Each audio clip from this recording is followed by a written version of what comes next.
नमस्कार YouTube family. Property law, एकत्रित विकत घेतलेली जमीन मालमत्ता बळकावली जाते का? जर बळकावली तर ती कोणत्या कायदेशीर पद्धतीने सोडवता येईल हे आजच्या या व्हिडिओद्वारे आपण जाणून घेणार आहोत। जर तुम्हाला रिअल इस्टेट व्यवहारांबद्दल संपूर्ण माहिती हवी असेल तर आमच्या यूट्यूब चॅनलला सबस्क्राइब करा आणि नवनवीन व्हिडिओ अपडेट्स मिळवा। सबस्क्राइब करा आणि तुमच्या रिअल इस्टेट नॉलेज मध्ये भर घाला। आजच्या काळात मालमत्ता खरेदी करणे प्रचंड महागडे झाले आहे, त्यामुळे अनेक जण एकत्रितपणे मालमत्ता घेतात आणि त्यावर एकापेक्षा जास्त व्यक्तींच्या नावावर मालकी असते। अशा मालमत्तेला संयुक्त मालकी म्हणजे जॉइंट ओनरशिप असे म्हणतात। सहमालकाला मालमत्ता वापरण्याचा, ताब्यात घेण्याचा तसेच विकण्याचा अधिकार असतो। मात्र काही वेळा कुणीतरी सहमालक संपूर्ण मालमत्ता विकण्याचा निर्णय घेतो। अशा परिस्थितीत कायदेशीर बाबी जाणून घेणे अत्यावश्यक असते। त्यात उपनिबंधक म्हणजे सब रजिस्ट्रार मदत करू शकतात का? अनेक लोक उपनिबंधक कार्यालयात म्हणजे सब रजिस्ट्रार ऑफिसला जाऊन तक्रार नोंदवतात, परंतु उपनिबंधक केवळ कागदपत्रांची नोंदणी करतो आणि सरकारसाठी महसूल गोळा करतो।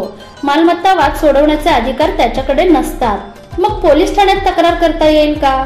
तर काही लोक पोलीस ठाण्यात जाऊन तक्रार नोंदवतात।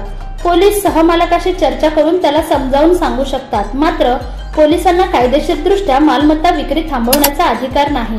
वादामुळे हिंसाचार झाल्यासच पोलीस कारवाई करू शकतात, म्हणून पोलीस ठाण्यात तक्रार करूनही तुम्ही सहमालकाला संपत्ती विकण्यापासून रोखू शकत नाही। तर यासाठी कायदेशीर मार्ग कोणता आहे? तर सर्वात योग्य मार्ग म्हणजे दिवाणी न्यायालयात अर्ज दाखल करणे। तुम्ही संपत्ती विभाजनासाठी म्हणजे पार्टिशन सूट अर्ज करू शकता।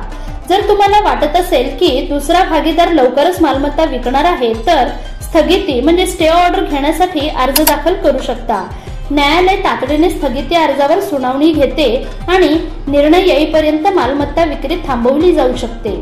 न्यायालयाच्या आदेशानुसार संयुक्त मालकीतील दुसरा भागीदार संपूर्ण मालमत्ता विकू शकत नाही। त्यासाठी न्यायालयीन प्रक्रिया कशी असते तर न्यायालय तुमच्या अर्जाची सुनावणी घेते, दोन्ही पक्षांना आपली बाजू मांडण्याची संधी दिली जाते।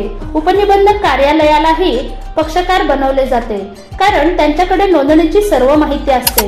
जर न्यायालयाला आवश्यक वाटले तर तात्काळ स्थगिती आदेश दिला जाऊ शकतो।